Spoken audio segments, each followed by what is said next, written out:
Welcome, today's story is full of drama. Like and subscribe to stay updated. Let's get started.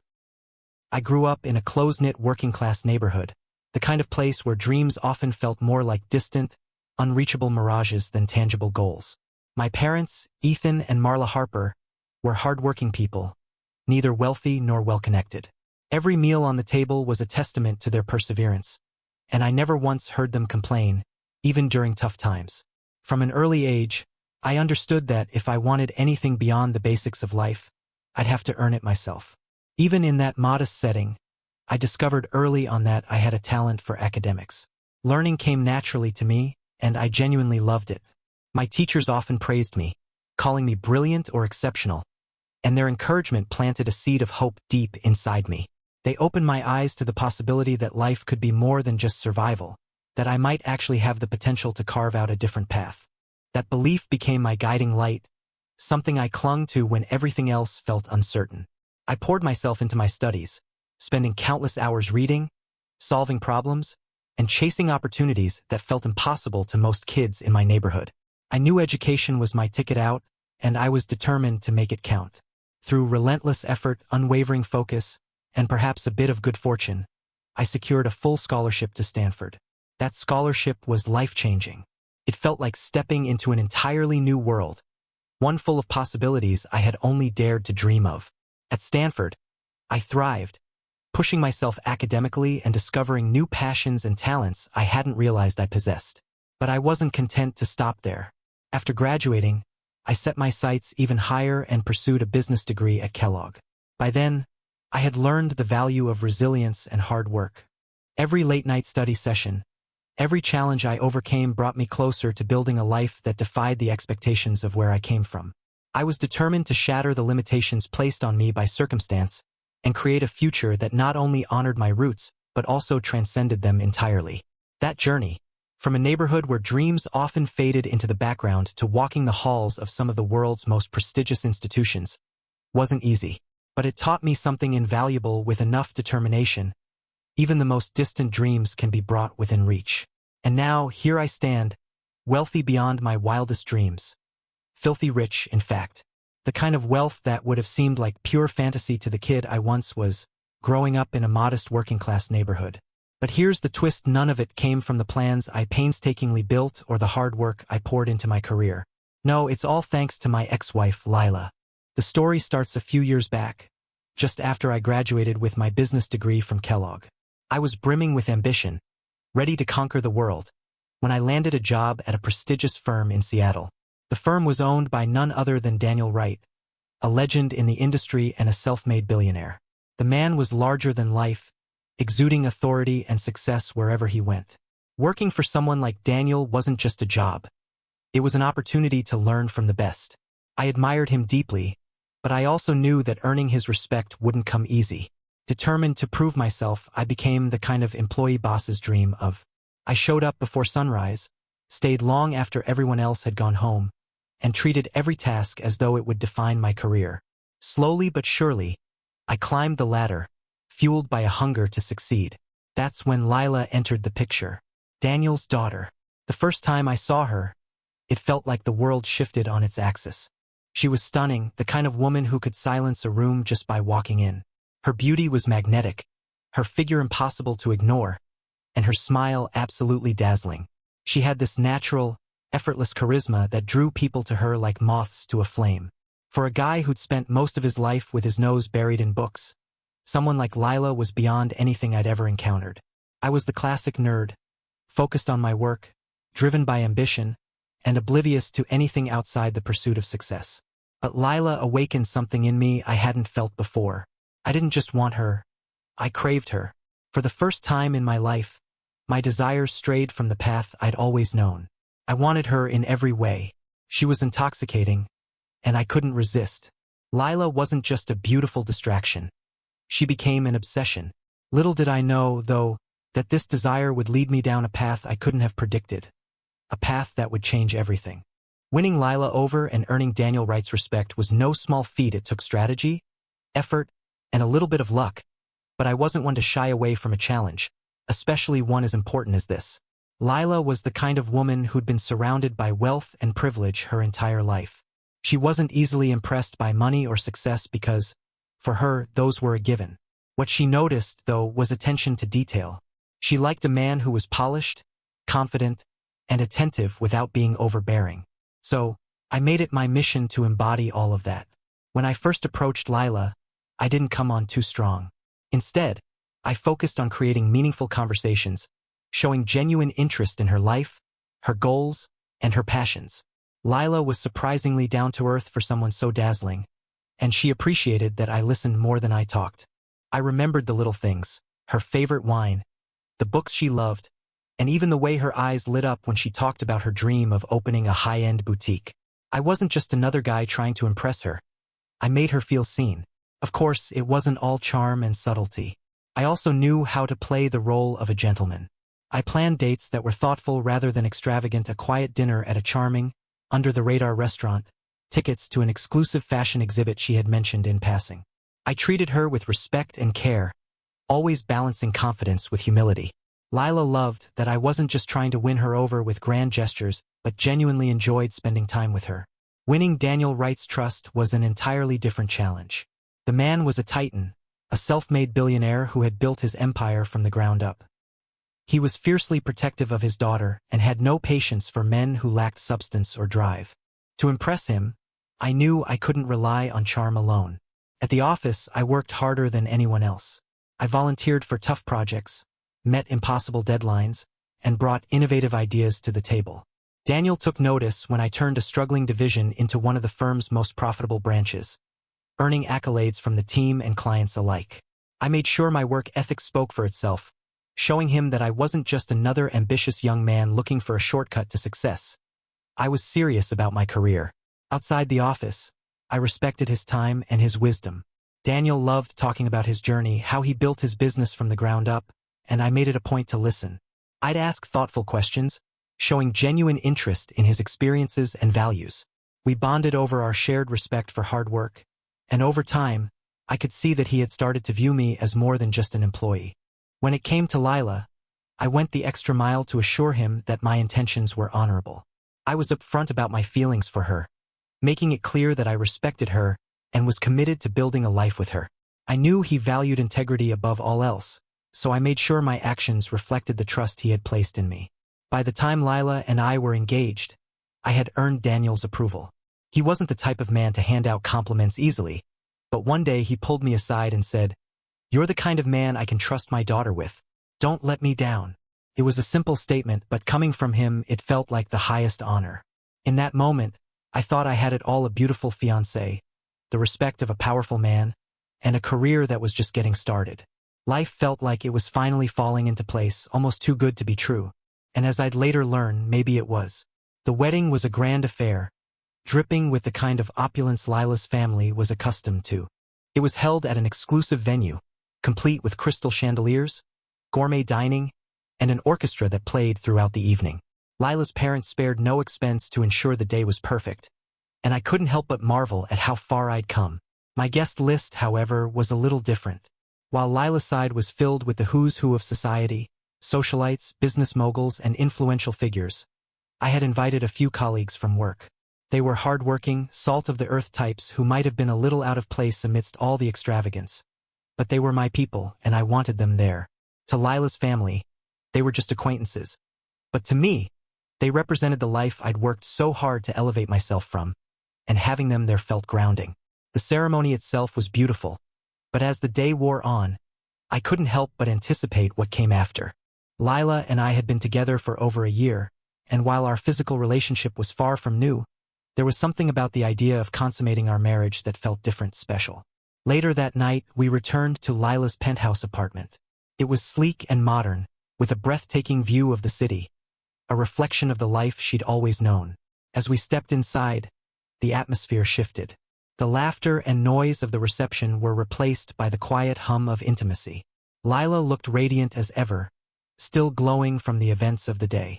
We poured a couple of glasses of champagne, toasting to our future, and the conversation soon gave way to something else entirely. Things heated up quickly, as they often did with us. But as we crossed the threshold of our new life together, I couldn't shake the feeling that I was stepping into something far more complex than I had anticipated. A feeling that would soon prove to be more accurate than I could have imagined. As the night unfolded, I thought I was stepping into the happiest chapter of my life. Lila was everything I had ever wanted, and the future felt full of promise. But beneath the surface of our new life together lay cracks I hadn't yet seen. In the weeks following the wedding, life settled into a rhythm. Lila and I moved into a luxurious estate in Bellevue, just outside Seattle. The home was everything she dreamed of: sprawling, modern, and meticulously designed. To me, it felt like an opulent fortress, a far cry from the modest beginnings I came from. While she threw herself into planning lavish social events and indulging in her hobbies, I focused on my career, which was advancing rapidly under Daniel Wright's mentorship. First, everything seemed perfect. Lila was attentive, supportive, and dazzlingly charming. But as time went on, subtle changes in her behavior began to emerge. She grew distant, often disappearing for hours without explanation. When I questioned her, she brushed it off, claiming she was busy with art shows, charity galas, or yoga retreats. I wanted to believe her. I needed to, but a gnawing feeling of unease started to creep in. It wasn't long before rumors began circulating at work.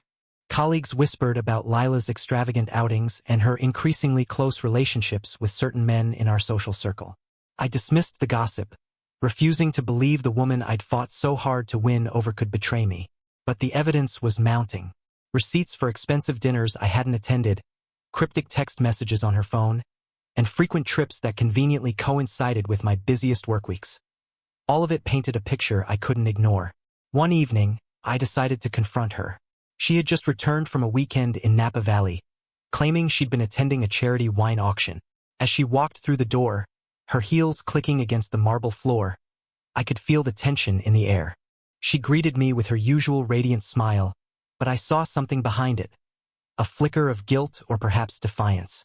"Lila," I began, keeping my tone steady. "We need to talk." Her smile faltered for a brief moment, but she quickly recovered. "Of course, darling.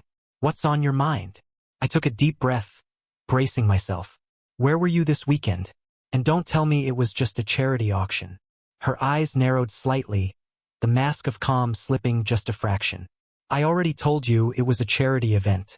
Why are you questioning me?" "Because," I said, my voice firm, "I've seen the receipts. The dinners, the trips, the phone calls at odd hours. Lila, I'm not an idiot. If there's something going on, I deserve to know." For a moment, she said nothing, her expression unreadable. Then, with a casual shrug, she dropped the pretense entirely. "Fine," she said, her tone sharp. "You want the truth? Yes, I've been seeing other people. But don't act so surprised. You knew what you were getting into when you married me." Her words hit me like a freight train. "What are you talking about?" I asked, my voice barely above a whisper. She rolled her eyes, as if my disbelief was an inconvenience. "Come on, Marcus. Don't be so naive. You married into my world. A world where loyalty is a formality and everyone has their secrets. Did you really think I'd settle for the quiet little life you dreamed of?" I stared at her, the weight of her words sinking in. This wasn't the woman I thought I knew. This wasn't the life I had worked so hard to build. "Why?" I finally managed to ask. "Why do this? Why lie to me?" She tilted her head, her gaze almost pitying. "Because, Marcus, I need more than what you can give me. I need excitement, passion, freedom. And you're just safe, reliable. But that's not enough for me." Her confession shattered something inside me. I had sacrificed so much to be with her, to build a life that would make her proud. And now I realized it had all been for nothing. I didn't say another word. Instead, I turned and walked out of the room, leaving her standing there, unbothered and unapologetic. As I closed the door behind me, one thing became clear: this marriage wasn't just broken. It was a battlefield. And if she thought I was going to roll over and accept this, she was wrong. From that moment on, everything changed. I began to plan, to strategize. I wasn't going to let her destroy everything I had worked for. If she wanted war, I was ready, and I would make sure that when it was over, I would be the one standing victorious. The days that followed were a blur of calculated decisions. I poured every ounce of my energy into work, using my growing influence within Daniel Wright's firm to solidify my position. I made myself indispensable, building alliances, spearheading projects, and ensuring that every move I made carried weight. I needed power, not just to secure my career but to protect myself from the fallout I knew was coming. Meanwhile, I began documenting everything. Lila's erratic behavior, her unexplained absences, the growing pile of evidence of her infidelities. It all became part of a meticulous dossier. If this marriage was going to implode, I was going to make damn sure I had the upper hand. At home, we played the part of a happy couple. Lila continued hosting her lavish parties, entertaining the city's elite while I smiled and shook hands, concealing the storm brewing inside me. But behind closed doors, the distance between us grew wider. We barely spoke, and when we did, our conversations were clipped and tense. She seemed unfazed, even smug, as if she believed she had complete control. Little did she know I was already steps ahead. It was during one of these parties that an opportunity presented itself. Daniel Wright, her father and my boss, pulled me aside into his private study. He poured us both a glass of whiskey and gestured for me to sit. "You've been doing excellent work, Marcus," he began, his tone thoughtful. "But I can't help but notice that things between you and Lila seem strained." I hesitated, unsure of how much to reveal. But then I saw the look in his eyes, a mixture of concern and frustration. He knew. Of course, he knew. Daniel Wright was a man who prided himself on staying one step ahead, and there was no way he hadn't noticed his daughter's behavior. "Mr. Wright," I said carefully, "I respect you too much to lie. Things have been difficult. Lila and we have different priorities." He nodded slowly, taking a sip of his whiskey. "She's my daughter, Marcus, but she's also her mother's child. Always chasing the next thrill, always pushing boundaries. I thought you might be the one to ground her, to give her a sense of stability. But I see now that might have been too much to hope for." His words stung, but they also lit a fire inside me. If even Daniel Wright had given up on Lila, then there was no saving this marriage. But there was still a way to salvage my future. "Mr. Wright," I said, setting my glass down, "I'm committed to this company and to everything you've built. Whatever happens between Lila and me, I won't let it affect my work or my loyalty to you." He studied me for a long moment, then nodded. "Good. Keep it that way. And if you ever need anything at all, you come to me." That conversation cemented my resolve. I couldn't afford to let emotions cloud my judgment. This wasn't just about Lila anymore. It was about securing my place in a world I had fought so hard to enter. The next step in my plan came a few weeks later. Using the dossier I had compiled, I hired a discreet but ruthless divorce attorney, someone who specialized in high-stakes cases involving wealth and infidelity. Together, we crafted a strategy that would ensure I walked away with everything I deserved. When the time came to confront Lila, I chose my moment carefully. She had just returned from another weekend trip, her demeanor as cavalier as ever. I was waiting for her in the living room, the divorce papers spread out on the coffee table. She paused in the doorway, her eyes narrowing as she took in the scene. "What's this?" she asked, her tone laced with annoyance. "This," I said evenly, "is the end." For the first time, I saw a flicker of uncertainty in her expression. She stepped closer, glancing down at the papers. "You're divorcing me?" she scoffed. "Good luck with that, Marcus. You'll be lucky to walk away with your car and a change of clothes." I leaned back in my chair, my gaze steady. "Actually, Lila, I'll be walking away with much more than that. I have evidence of everything. Your affairs, your spending, your lies. And if you think for 1 second that I'll let you destroy everything I've worked for, you're mistaken." Her confidence wavered, but she quickly masked it with anger. "You think you can threaten me? My father will never let you get away with this." I allowed myself a small, cold smile. "Your father already knows, and he's on my side." The color drained from her face. For the first time, Lila realized that she was no longer in control.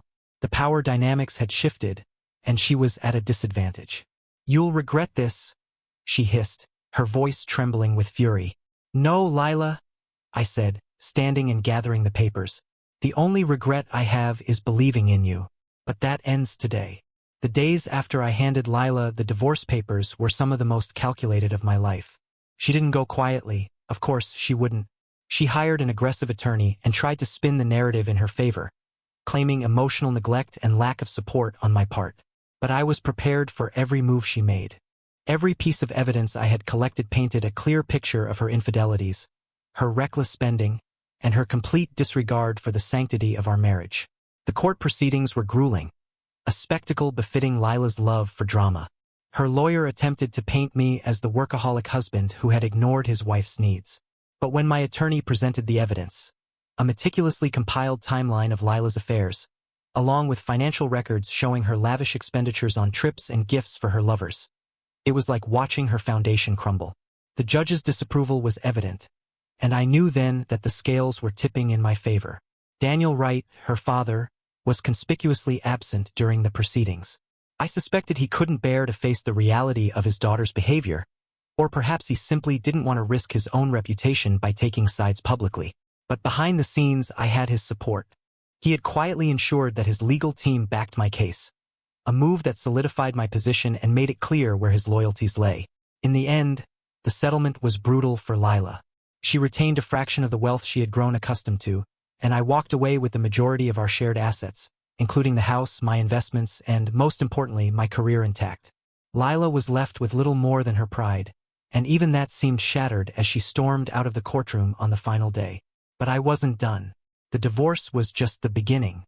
Lila's downfall was inevitable, but I wasn't content to merely watch from the sidelines.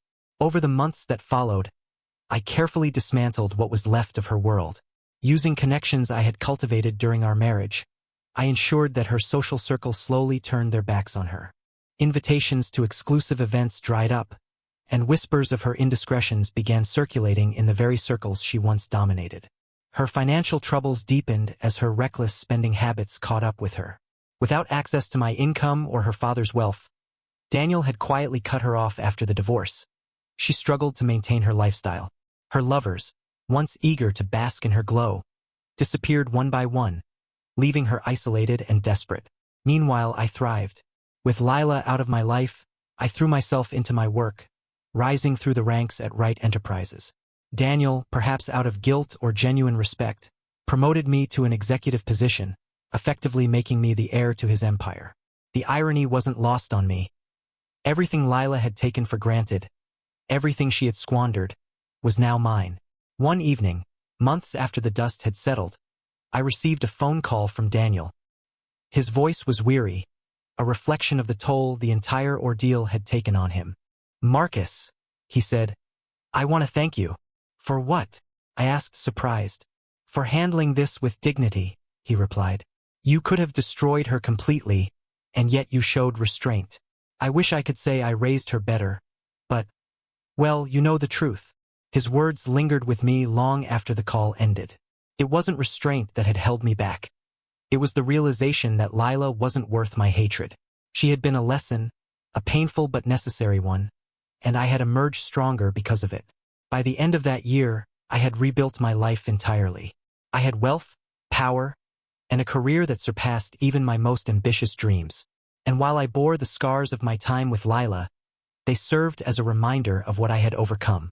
As for Lila, the last I heard, she had moved to a modest apartment in Portland. She was working as a consultant for small fashion boutiques, a far cry from the glamorous life she once knew.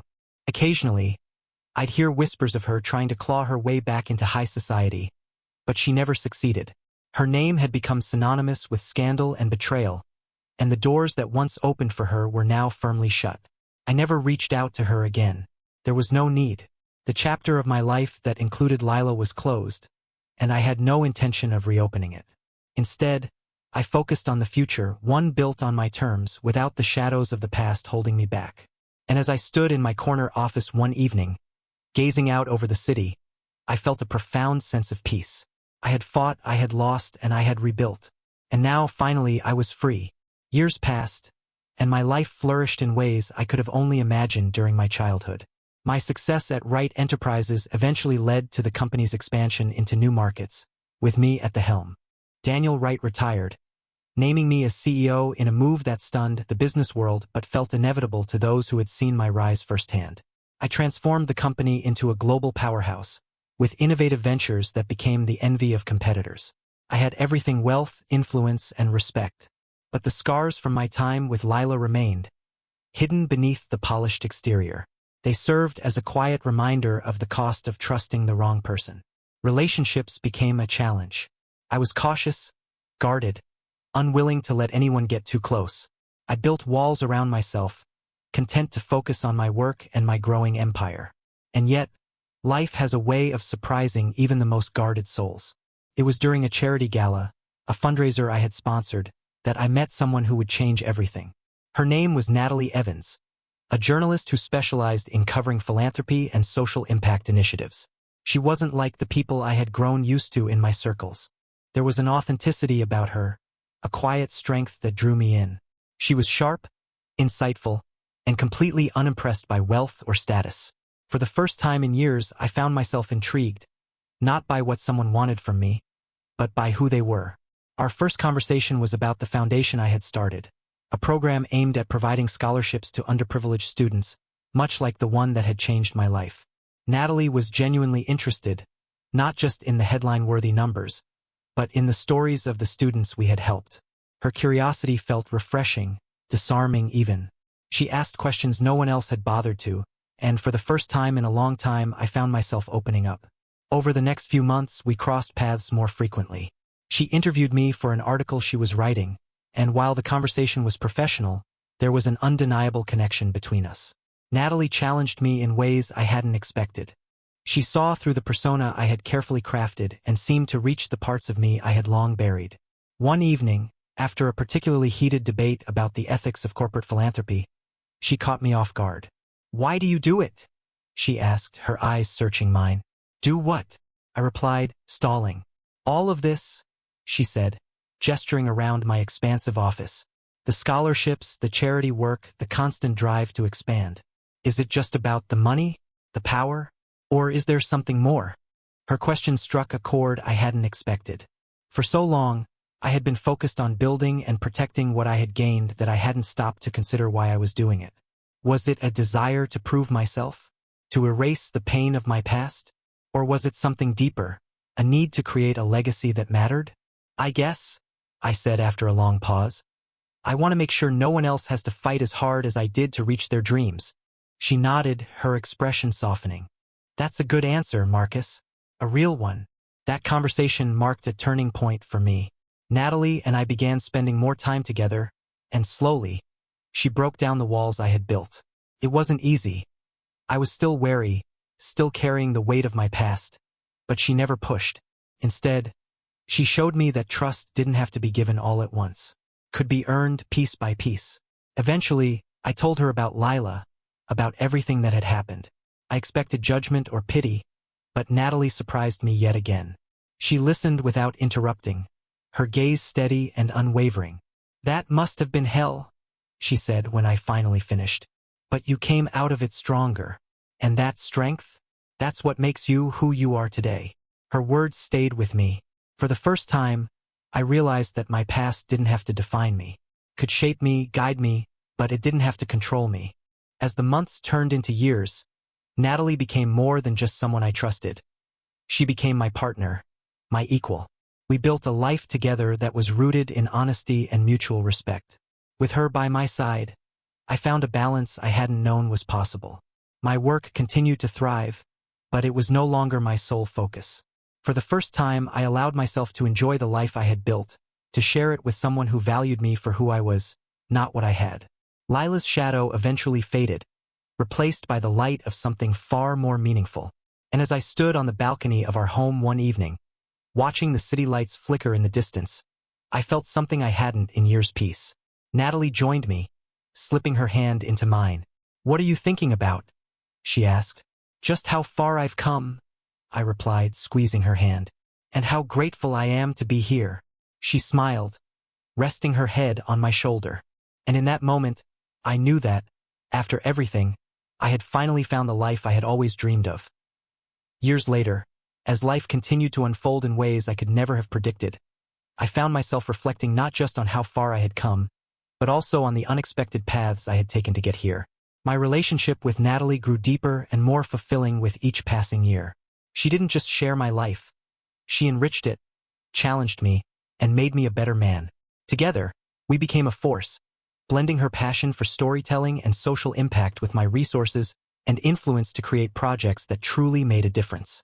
One of our most ambitious ventures was the establishment of the Evans Harper Initiative, a global foundation focused on education, mental health, and entrepreneurial opportunities for underserved communities. Natalie's vision and my determination turned the foundation into a beacon of hope for countless people. Every scholarship awarded, every startup funded, and every life changed became a testament to what we could achieve together. As for Right Enterprises, I continued to lead the company into new territories. Under my leadership, we diversified into sustainable energy, technology, and healthcare, solidifying our position as a forward-thinking, socially responsible corporation. Daniel Wright remained a mentor and a friend, though his role had shifted to that of an observer. He often expressed his pride in the legacy we were building, one that went beyond profits and extended to creating a meaningful impact. Despite the success and happiness I had found, the past occasionally resurfaced, as it tends to do. Lila's name would come up in passing, whispers of her attempting to re-enter the business world, trying to claw her way back into relevance. But her efforts always seemed to falter. The scandal surrounding her during our divorce had left an indelible mark, one that made it nearly impossible for her to regain the trust and connections she once took for granted. One day, years after we had parted ways, I received an unexpected message from her. It was simple, just a few lines in an email. Marcus, I know I'm the last person you want to hear from, but I need to say this. I'm sorry for everything. I didn't realize the damage I caused until it was too late. I hope you found happiness. You deserve it. I stared at the email for a long time, emotions stirring that I hadn't felt in years. Anger, sadness, and, surprisingly, a hint of compassion. For all her flaws, Lila was a product of her environment, shaped by a world that valued appearances over substance. While she had hurt me deeply, I realized I no longer held resentment toward her. Her apology, though late, felt genuine. I didn't respond. There was nothing left to say, but I did feel a strange sense of closure. Lila's chapter in my life was long over, and her words were a final punctuation mark to the story. Life continued to surprise me in other ways, too. Natalie and I started a family, a son and a daughter who became the center of our world. Watching them grow, teaching them the values of kindness, integrity, and hard work, became my greatest joy. They reminded me of everything I had fought for, everything I had built, and everything that truly mattered. On my 50th birthday, surrounded by friends, family, and colleagues, I took a moment to step away from the celebration and stand quietly on the balcony. The city stretched out before me, a testament to the life I had created. Natalie joined me, slipping her arm around my waist. "You're thinking again," she said, smiling up at me. I chuckled softly, just reflecting. It's hard to believe how far things have come. She leaned into me, her presence grounding me as always. "You deserve all of it, Marcus, and there's still so much more ahead." She was right. The journey wasn't over, and the best chapters were yet to be written. As I looked out at the city, I felt an overwhelming sense of gratitude, not just for the successes and the lessons learned, but for the people who had shaped my life, for better or worse. Every moment, every decision, every challenge had led me here, to a life that was fuller and richer than I had ever dreamed. And for the first time, I truly believed it was only the beginning. As the years rolled on, life only became more fulfilling. Natalie and I continued to grow together, not just as partners but as collaborators in every sense of the word. The Evans Harper Initiative expanded into new territories, including climate action and disaster relief. We were no longer just reacting to crises, we were actively working to prevent them. Natalie's journalism background gave her a keen eye for untold stories, and my experience in strategy and leadership ensured those stories translated into actionable change. Our children, Oliver and Clara, grew into remarkable individuals. Oliver, our eldest, had Natalie's passion for storytelling and a sharp analytical mind. He often joined her on trips to document the impact of our foundation's work, developing a deep understanding of global issues from an early age. Clara, younger by 2 years, had my entrepreneurial spirit. Even as a teenager, she showed an uncanny ability to spot opportunities and think creatively. Watching them thrive was a source of constant pride and joy. By the time I turned 60, I was considering stepping back from the day-to-day operations of Wright Enterprises. The company had grown beyond anything I could have envisioned, and I felt it was time to pass the torch. I wanted to focus more on the foundation, spend time with Natalie, and mentor Oliver and Clara as they prepared to carve out their own paths. One evening, during a family dinner at our home, I brought up the topic of retirement. The kids, now in their 20s, were excited about the idea. Natalie smiled knowingly, as though she had been waiting for me to make this decision on my own. "I think it's a good time," she said, reaching for my hand. "You've built something incredible, Marcus. Now it's time to enjoy the fruits of your labor." I nodded, feeling a mixture of relief and anticipation. The following week, I announced my decision to step down as CEO. The board, led by trusted colleagues I had worked with for decades, supported the transition. I appointed my protégé, Sarah Collins, to take over. She had been with the company for nearly 20 years and shared my vision for its future. Leaving Wright Enterprises in her capable hands felt like the right move. Retirement wasn't about slowing down, it was about shifting focus. Natalie and I began traveling more, not for business or work, but for ourselves. We explored places we had only dreamed of visiting, from the vibrant streets of Marrakesh to the serene fjords of Norway.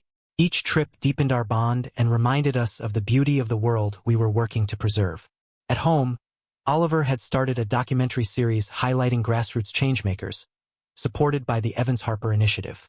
Clara, meanwhile, launched her own sustainable fashion line, combining her creative vision with a commitment to ethical practices. Both of them carried forward the values we had instilled in them, making their own marks on the world. One day, while organizing old files in my home office, I came across a small box I hadn't opened in years. Inside were mementos from my early career photos, notes, and letters that reminded me of the journey that had brought me here. Among them was a handwritten note from Daniel Wright, dated shortly after my promotion to CEO. "Marcus, you've always had the strength and vision to lead, but what sets you apart is your heart. Never lose that. The world needs more leaders like you." Reading his words, I felt a wave of gratitude, not just for the opportunities he had given me, but for the challenges that had shaped me along the way. I thought of Lila, too, and the lessons her betrayal had taught me. Though the pain had long since faded, the experience had been a turning point, one that forced me to grow and adapt. By the time my 70th birthday approached, the world I had helped shape looked very different. Wright Enterprises was thriving under Sarah's leadership, and the Evans Harper Initiative had become one of the most respected philanthropic organizations in the world. Natalie and I were as deeply in love as we had been when we first met, and our children were forging their own inspiring paths. The day of my birthday celebration, friends and family gathered at our home. It wasn't the lavish affair I might have imagined in my younger years. It was intimate, meaningful, and filled with laughter. As I stood to give a short toast, I looked around at the faces of those I loved. "I've been fortunate," I began, raising my glass. "Not because of the wealth or success, but because of the people in my life. You've taught me that the true measure of a man isn't what he builds for himself, but what he builds for others. For that, I'm grateful. Here's to family, to friends, and to the future we're all creating together." The room erupted in applause, and as I clinked glasses with Natalie, she leaned in and whispered, "You've come a long way, Marcus, and I couldn't be prouder." Looking back on everything, the struggles, the triumphs, and the unexpected turns, I realized how right she was. Life had been a journey, and I had made it my own. And as the evening wore on, surrounded by love and laughter, I knew that the best legacy I could leave wasn't the wealth or the accolades. It was the impact I had made and the lives I had touched. As life entered its later stages, I found a new rhythm, one defined not by ambition or the drive to achieve, but by reflection and the joy of seeing the seeds I had planted grow into something extraordinary. Natalie and I settled into a slower, more intentional pace. While we still traveled occasionally and remained actively involved in the Evans Harper Initiative, much of our time was spent enjoying the simpler pleasures of life: quiet evenings at home, long walks in the countryside, and family dinners filled with laughter. Oliver and Clara had truly come into their own. Oliver's documentary series, Stories of Change, became a global phenomenon, highlighting unsung heroes who were transforming their communities. Each episode resonated deeply with viewers, sparking movements and inspiring tangible change. Clara's sustainable fashion brand, Clara Harper Studio, gained international acclaim for its innovative designs and ethical practices. She was hailed not only as a creative visionary but also as a leader in the fight for sustainability in the fashion industry. One evening, as Natalie and I sat on the porch of our home, sipping wine and watching the sunset, Clara arrived with an unexpected announcement. "I've decided to run for public office," she said, her voice steady but tinged with nervous excitement. Natalie and I exchanged a look of surprise before breaking into wide smiles. "That's incredible," I said, standing to embrace her. "What's your platform?" She grinned. "Sustainability, of course, but also education, healthcare, and small business support. I want to bring the same values I've built my company on into government." Natalie's eyes sparkled with pride. "You'll be amazing, Clara. But are you ready for the challenges that come with it?" Clara nodded. "I've learned from the best," she said, glancing at both of us. "I know it won't be easy, but it's time to take everything you've taught me and put it into action." Her determination was contagious, and it reignited a sense of purpose in me. I offered to help in any way I could, and soon, the family was rallying behind Clara's campaign. Natalie wrote compelling pieces about Clara's vision for the future. Oliver created promotional content that showcased her authenticity and drive, and I tapped into my network to provide strategic advice and support. Clara's campaign became a family affair, and her message resonated deeply with the public. Her combination of passion, integrity, and innovative ideas stood out in a crowded field of candidates. On election night, as the results rolled in, we gathered around the television, holding our breath. When the final numbers confirmed her victory, the room erupted in cheers. Clara, ever composed, hugged us all tightly before stepping out to deliver her victory speech. As I watched her address the crowd, her voice clear and unwavering, I felt a surge of pride unlike anything I had ever known. She was everything I had hoped to be and more. A leader, a visionary, and a beacon of hope for the future. Over the years, Clara's political career flourished, and Oliver continued to use his platform to amplify voices that needed to be heard. Natalie and I watched from the sidelines, content to see the next generation carry forward the values we had fought so hard to instill. One particularly memorable evening came years later, when Oliver's latest documentary was nominated for an Academy Award. He invited us to the ceremony, where we sat among Hollywood's elite, marveling at how far he had come. When his name was announced as the winner, Natalie and I exchanged a tearful embrace before watching him take the stage. "This award," Oliver said in his acceptance speech, "isn't just for me. It's for the people whose stories I've had the honor to tell. It's for my parents, who taught me the value of integrity and hard work. And it's for every person out there who believes in the power of change. Thank you." The standing ovation that followed felt like the culmination of everything we had worked toward as a family. As Natalie and I grew older, we found joy in the legacy we had created. The Evans Harper Initiative continued to thrive under the leadership of a team we had carefully selected, ensuring its mission would endure for generations. Clara's political career and Oliver's storytelling carried our values into new realms, inspiring others in ways we could never have imagined. In the quiet moments, as Natalie and I sat together, watching the world we had helped shape, we often marveled at the journey. Life had been filled with challenges, heartbreak, and triumphs, but it had also been rich with meaning. One evening, as we sat on the porch, Natalie rested her head on my shoulder and whispered, "We've done well, haven't we?" I kissed her forehead and smiled. "Better than I ever dreamed." And as the sun dipped below the horizon, painting the sky in hues of gold and orange, I felt a profound sense of peace. The journey had been long and winding, but it had been worth every step. As the years continued to pass, Natalie and I found ourselves embracing the fullness of life's quieter moments. While the world around us buzzed with the legacy we had set into motion, our personal lives became a sanctuary of reflection and gratitude. The Evans Harper Initiative thrived under new leadership, with a dedicated team ensuring that its mission evolved to meet the changing needs of the world. Oliver and Clara remained deeply connected to us despite their increasingly demanding careers. Oliver's documentaries continued to challenge societal norms, giving voices to the marginalized and shining a light on issues others avoided. His work earned him not only awards but also global recognition as a storyteller who truly made a difference. Clara's political career soared, and her commitment to sustainability and social justice won her widespread admiration. Eventually, she became a senator, a role she carried with grace, strength, and the unwavering integrity we had always admired in her. One particular day stands out in my memory, years after Clara's election to the Senate. She had invited Natalie and me to Washington, D.C., to witness her deliver a landmark speech on climate legislation she had spent years crafting. As we sat in the gallery of the Senate chamber, watching her speak with conviction and passion, I felt a surge of pride that brought tears to my eyes. Natalie squeezed my hand and whispered, "She's extraordinary, isn't she?" "She is," I replied, my voice thick with emotion. "And she's ours."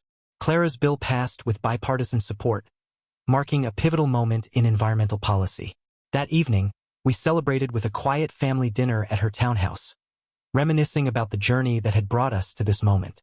Oliver regaled us with stories from his latest filming trip in sub-Saharan Africa, while Clara shared insights about navigating the complexities of politics. "You've both done so much," I said, looking at them with a mix of awe and gratitude. "You've taken what your mother and I built and made it into something even greater." "That's because you taught us how," Oliver replied with a smile. "We just followed your example." In my mid-80s, I found myself writing my memoir, a project Natalie encouraged me to take on. "Your story needs to be told," she insisted, her eyes filled with love and conviction. "Not just for us, but for everyone who believes in the power of resilience." I spent countless hours in my study, revisiting the past and pouring my memories onto the page. Writing became a cathartic experience, allowing me to reflect on the struggles, triumphs, and lessons that had shaped my life. The book, The Long Road Forward, became an unexpected success, resonating with readers who saw in it a reflection of their own journeys. The memoir brought new opportunities to connect with people from all walks of life. I spoke at universities, conferences, and community centers, sharing the message that no matter where you start, it's possible to create a life of meaning and purpose. These interactions rejuvenated me, reminding me that even in my later years, I could still make an impact. One summer evening, as Natalie and I sat in the garden of our home, surrounded by the laughter of our grandchildren, she leaned over and took my hand. "Marcus," she said softly, her eyes meeting mine, "do you ever think about how far we've come?" "All the time," I replied, squeezing her hand. "And I think about how much of it was because of you." She smiled, her expression radiant. "We did it together, every step of the way." As the sun dipped below the horizon, casting a warm golden glow over the garden, I realized how complete my life had become. The struggles and heartbreaks of the past were distant memories, eclipsed by the love, achievements, and legacy that surrounded me. Natalie rested her head on my shoulder, and we watched as our grandchildren played beneath the twilight sky. In that moment, I felt a profound sense of peace. Life had been an extraordinary journey, one filled with challenges, growth, and an unshakable love that had carried me through it all. And as the stars began to twinkle above, I knew I had everything I could ever need. In the years that followed, life continued to gift me moments of quiet beauty and profound meaning. Natalie and I grew older together, each day a testament to the life we had built and the love that had sustained us. Our children, Oliver and Clara, remained integral to our lives, visiting often with their families and sharing the joys and challenges of their own journeys. Clara's political career reached new heights when she announced her candidacy for the presidency. It was a moment that left Natalie and me both awestruck and deeply proud. Clara had always been a force of nature, and now, she was poised to become a symbol of hope and progress for an entire nation. The campaign trail was grueling, but Clara handled it with the grace and determination we had come to expect from her. Natalie and I attended rallies and fundraisers, lending our support in any way we could. Seeing Clara speak to crowds of thousands, her voice steady and her vision clear, was like watching history in the making. On election night, we gathered as a family in Clara's campaign headquarters, anxiously watching the results roll in. When the final numbers confirmed her victory, the room erupted in cheers. Clara, ever composed, embraced each of us in turn before stepping onto the stage to deliver her acceptance speech. As I stood in the crowd, tears streaming down my face, I felt an overwhelming sense of fulfillment. Clara had not only carried forward the values we had instilled in her, but had also surpassed every expectation, becoming a beacon of hope and leadership for the world. The years after Clara's election were filled with milestones. Oliver continued his work as a documentarian, often collaborating with Clara to highlight the human stories behind her administration's policies. Natalie and I became unofficial advisors, offering wisdom from our own experiences while savoring the quieter moments of our lives. One day, while walking through the garden of our home, Natalie stopped and turned to me with a smile. "You know, Marcus," she said, her voice soft but firm, "we've done everything we set out to do." I chuckled, taking her hand. "And then some." She leaned into me, her warmth a comfort I had cherished for decades. "It's a good life," she said, her gaze sweeping over the blooming flowers and the home we had built together. "A beautiful life." "It is," I agreed, my heart full. "And it's all because of you." As we stood there, watching the sun dip below the horizon, I realized just how much that moment encapsulated everything I had ever wanted. Life had been a journey, a winding, unpredictable road filled with both trials and triumphs. But standing there with Natalie, the love of my life, I knew it had all been worth it. When Natalie passed peacefully in her sleep a few years later, I found myself awash with grief but also profound gratitude. She had been my partner, my anchor, and my greatest source of strength. Her absence left a void, but her memory became a source of comfort and inspiration. In her honor, I established the Natalie Harper Fund, a division of the Evans Harper Initiative dedicated to supporting women in journalism and social impact. The fund became a way to continue her legacy, ensuring her values and vision would inspire future generations. I spent my remaining years surrounded by family, cherishing every moment with Oliver, Clara, and my grandchildren. Each visit, each shared meal, reminded me of the love that had been the foundation of my life. On my 95th birthday, surrounded by 4 generations of our family, I gave a toast that would become my final words of wisdom. "To my family," I began, my voice steady despite my age. "This life we've built, this legacy we've created, it's all because of love. Love for each other, for the world, and for the future. Remember that, and you'll always find your way." The room erupted in applause, and as I looked around at the faces of those I loved, I felt a deep sense of peace. That night, as I lay in bed, I reflected on a life well lived. I thought of Natalie, of the journey we had shared, and of the extraordinary family we had raised together.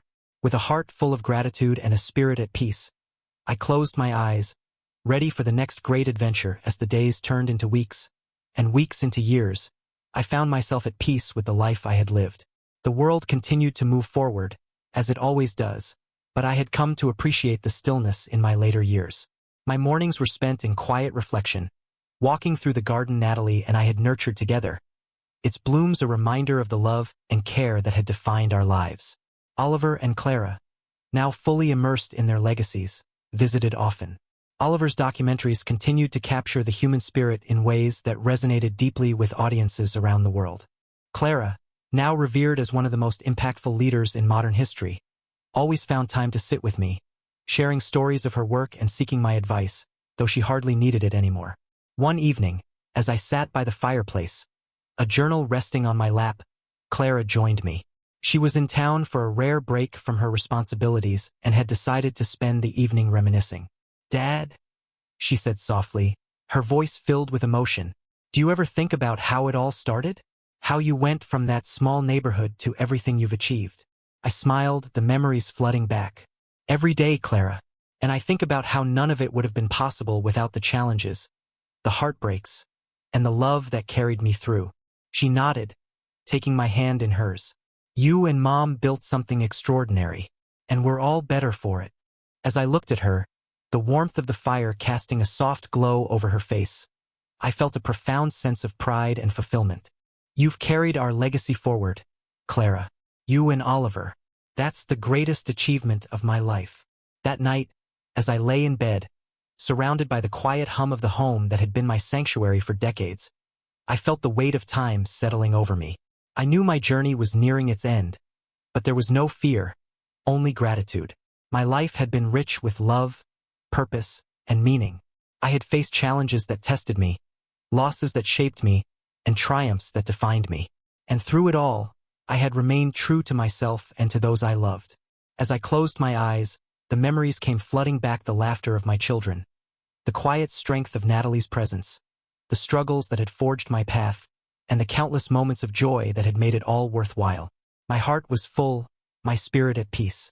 And so, in the stillness of that night, I drifted into a final sleep, knowing that my story had been written with every ounce of love and resilience I could muster. My legacy would live on, not in monuments or accolades, but in the lives of those I had touched and the family I had built. As the first light of dawn broke over the horizon, the world carried on, as it always does. And somewhere in the hearts of those who knew me, my story continued. A quiet, lasting echo of a life well lived.